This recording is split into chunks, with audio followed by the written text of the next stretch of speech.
মানুষের দুর্ব্যবহারে কখনো কষ্ট পাবে না। যখন কাছের মানুষগুলো আপনাকে কষ্ট দেবে এবং কাছের মানুষগুলো আপনাকে কষ্ট দেবেই, তখন সমস্ত কিছু রবের উপরে ছেড়ে দিন। রবের জন্য সেই সমস্ত মানুষগুলোকে মাফ করে দিন। আসলে কি বলুন তো, আমরা এই পৃথিবীতে তাদের উপরেই বেশি আশা করি, তাদের উপর থেকেই বেশি আশা রাখি যারা আমাদেরকে সব থেকে বেশি নিরাশ করে থাকে, যারা সব থেকে বেশি নিরাশার কারণ হয়ে থাকে। সমস্ত আশা ভরসা রবের উপরে করা উচিত। সমস্ত ইচ্ছা আকাঙ্ক্ষা রবকে খুলে বলা উচিত। পৃথিবীকে নিয়ে তুমি যখন ডুবে থাকবে, যখন রবকে ভুলে থাকবে, তখন কষ্ট পাওয়ার সম্ভাবনাটা বেড়ে যাবে। মানুষের কাছ থেকে বেশি আশা রেখো না, এ পৃথিবীর কাছ থেকে বেশি আশা রেখো না, কারণ এ পৃথিবী আমাদের চিরস্থায়ী ঠিকানা নয়। কেউ আমাদেরকে কষ্ট দিল, আমাদের সাথে দুর্ব্যবহার করলো, বাজে কথা বলল, আমরাও যদি তার সাথে ঠিক সেই রূপ আচরণ করি, তাহলে তাদের এবং আমাদের মধ্যে পার্থক্য কোথায়? পার্থক্য তো তখনই তৈরি হবে যখন তাদের চিন্তাভাবনার থেকে আমাদের চিন্তাভাবনা একটু আলাদা হবে। পার্থক্য তো তখন হবে যখন সমস্ত বিচার নিজে না করে কিছুটা রবের উপরে ছেড়ে দেব। কিছু দুঃখ কষ্ট মন খারাপের কাহিনী রবকেই খুলে বলবো। থাক না কিছু গোপন বিষয় রবের সাথে, থাক না কিছু গোপন বিষয় মানুষের থেকে একটু আড়াল হয়ে। সবকিছু কি সবাইকে বলার কোনো প্রয়োজনীয়তা আছে? কোনো কি প্রয়োজন আছে নিজের দুর্বলতাগুলো মানুষকে খুলে বলার, নিজের নেগেটিভ দিকগুলো মানুষের সামনে তুলে ধরার? কোনো প্রয়োজন নেই। এমনটা মনে করো না যে তুমি জীবনে একা। হতে পারে তুমি জীবনে একা, কিন্তু মনে রেখো এই একাকিত্ব তোমাকে তোমার রবের সন্নিকটে নিয়ে আসবে, তোমাকে জীবনের বাস্তবতাটা শিখিয়ে দেবে। পৃথিবীতে দিন শেষে সব থেকে বেশি কে আপন সেটা বুঝিয়ে দেবে। মানুষের কাছ থেকে বেশি আশা রাখলে কতটা ক্ষতি হয় সেটা অনুভব করাবে। দিন শেষে একাকিত্ব আমাদেরকে এমন কিছু শিখিয়ে দেবে যেটা রবের সান্নিধ্যে আসতে সাহায্য করবে। তাই একাকিত্বকে ভয় পেও না, একাকিত্বকে ভয় পেও না, মানুষের দুর্ব্যবহারে কষ্ট পেও না, মানুষের কাছ থেকে অতিরিক্ত বেশি আশা রেখো না। জীবন একটা কিতাব, যে কিতাবের লেখক তুমি নিজে। কোন মানুষগুলোর সান্নিধ্যে থাকবে, কোন মানুষগুলোর সাথে তুমি তোমার জীবনের মূল্যবান সময় কাটাবে, সেটা তোমার উপরে নির্ভর করছে। কিন্তু একটা কথা মনে রেখো, দুঃসময়ে যারা পাশে থাকে, খারাপ সময়ে যারা পাশে থাকে, ভালো সময়ে তাদের সাথে সময় কাটানোটা প্রয়োজনীয় হয়ে ওঠে। তুমি দেখো তোমার খারাপ সময়ে কতজন তোমার সঙ্গ দিচ্ছে, তুমি দেখো তোমার কঠিন বিপদে কতজন তোমাকে আশ্বস্ত করছে, কতজন তোমাকে সাহস যোগাচ্ছে, কতজন তোমাকে ভালোবেসে যাচ্ছে, কতজন তোমার সাথে সুসম্পর্ক বজায় রাখছে, কতজন তোমার সাথে দূরত্ব বাড়াচ্ছে না।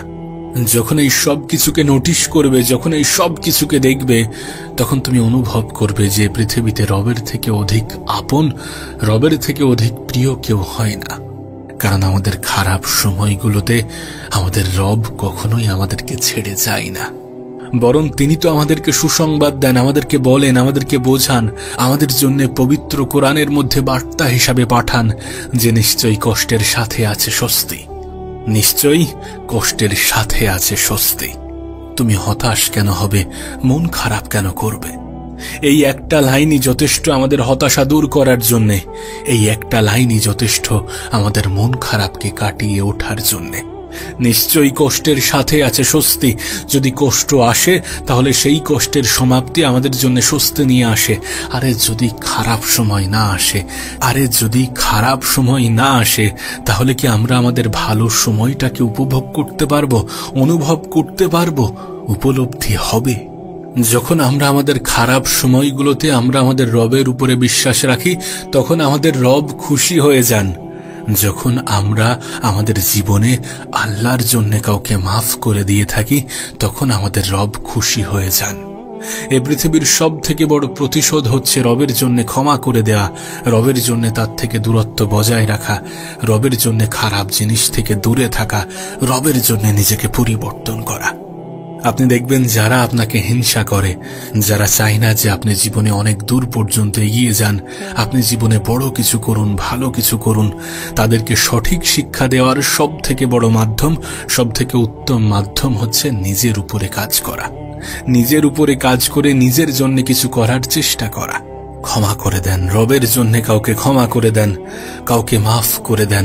হ্যাঁ, ঠিক আছে, যদি ভয় লাগে দ্বিতীয়বার ধোঁকা খাওয়ার, যদি ভয় পাও দ্বিতীয়বার আঘাত পাওয়ার, তাহলে ঠিক আছে, তার থেকে দূরত্ব বাড়িয়ে নাও, কিন্তু তার প্রতি কোনো গিলা শিকবা রেখো না।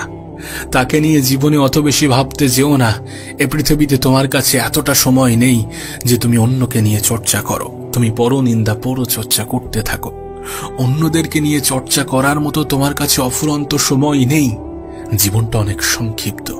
এই জীবনটাকে এমন ভাবে কাটানোর চেষ্টা করো যেমন ভাবে কাটালে রব খুশি হয়ে যায়। জীবনটা অনেক সংক্ষিপ্ত, এই জীবনটাকে এমন ভাবে কাটানোর চেষ্টা করো যেমন ভাবে কাটালে রবের সামনে দাঁড়ানোর সময় যেন আমাদের মাথা নিচু না হয়ে যায়। মনে কষ্ট রেখো না, মনে দুঃখ রেখো না, হতাশ হইও না, রবের উপর থেকে বিশ্বাস হারিও না। কঠিন সময় তো আসে, প্রত্যেকটা মানুষের জীবনেই আসে।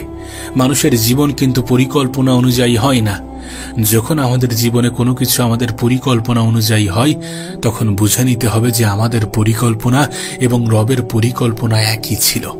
কিন্তু যখন আমাদের জীবনে কোনো কিছু আমাদের ইচ্ছা আমাদের পরিকল্পনা অনুযায়ী না হয়, তখন বুঝে নিতে হবে যে আমাদের পরিকল্পনা এবং রবের পরিকল্পনা এক ছিল না।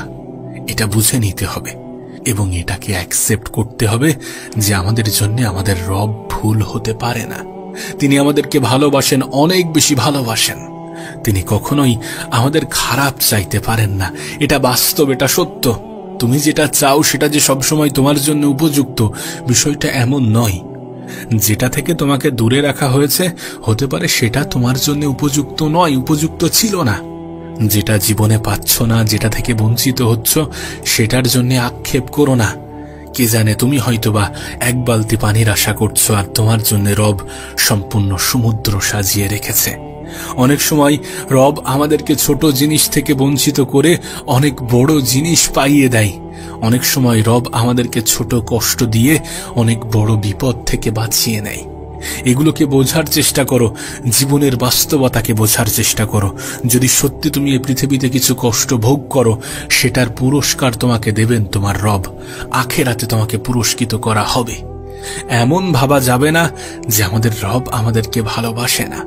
আমাদের খারাপ সময়ে তার প্রমাণ পাওয়া যায়। আপনি দেখুন, আমরা আমাদের ভালো সময়ে আমাদের রবকে ভুলে যাই, কিন্তু তারপরেও আমাদের রবের কোনো আক্ষেপ নেই, আমাদের প্রতি কোনো অভিযোগ নেই। তিনি স্টিল আমাদেরকে যেভাবে ভালোবেসে এসেছেন সেইভাবে ভালোবেসে যাচ্ছেন এবং সেইভাবেই আমাদেরকে বিভিন্ন পুরস্কারে পুরস্কৃত করছেন। খারাপ সময়ে ধৈর্য ধরলে ভালো সময় আমাদের জন্য অপেক্ষা করে। খারাপ সময় তো কেটে যায়, ভালো সময় তো আসে। তুমি তো জানো এই পৃথিবীতে কোনো কিছুই চিরস্থায়ী নয়। আমাদের জন্য সব থেকে বড় দুঃসংবাদ হচ্ছে যে পৃথিবীর কোনো ভালো সময় চিরস্থায়ী নয়।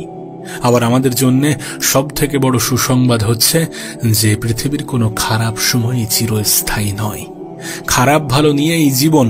যদি খারাপ সময় আসে তাহলে ভালো সময়ও আসবে, এই বিশ্বাসটা রাখো। কারণ এটা তোমার আমার কথা নয়, এটা পবিত্র কোরআনের কথা, এটা মহান রব্বুল আলামিনের কথা, যে নিশ্চয়ই কষ্টের সাথে আছে স্বস্তি। তাই এখানে অবিশ্বাস করার কোনো প্রশ্নই ওঠে না। রবের উপর থেকে বিশ্বাস হারিও না, নিজের উপর থেকে বিশ্বাস হারিও না, নিজেকে ছোট ভেবো না। মনে রেখো, তোমাকে তোমার রবই বানিয়েছেন, আর রবের তৈরি কোনো জিনিস ছোট হতে পারে না। তুমি নিজেকে কেন এত ছোট ভাববে, কেন এত ছোট মনে করবে, কেন এত জীবন নিয়ে অভিযোগ করবে? আমাদের রব তো আমাদেরকে কথা দেয়নি যে আমাদের জীবনে ভালো কিছু ঘটবে না, ভালো কিছু আসবে না, আমাদের জীবন পরিবর্তন হবে না, সুন্দর হবে না, কখনোই আমাদের জীবনে পজিটিভ কিছু ঘটবে না, এমন কথা দিয়েছে কি? বরং আমাদেরকে আরো উল্টো আশ্বস্ত করেছে যে কষ্ট যদি আসে স্বস্তিও আসবে, খারাপ সময়ের সমাপ্তিতে ভালো সময় আসবেই, এমন ভাবে আমাদেরকে আশ্বস্ত করেছেন। তাহলে কেন আমরা বিশ্বাস হারাবো? কেন আমরা প্রশ্ন তুলব? কেন আমরা অভিযোগ করব? নিশ্চয়ই কষ্টের সাথে আছে স্বস্তি। নিশ্চয়ই আমাদের জীবনের সমস্যাগুলো রবের রহমতের কাছে হার মানতে বাধ্য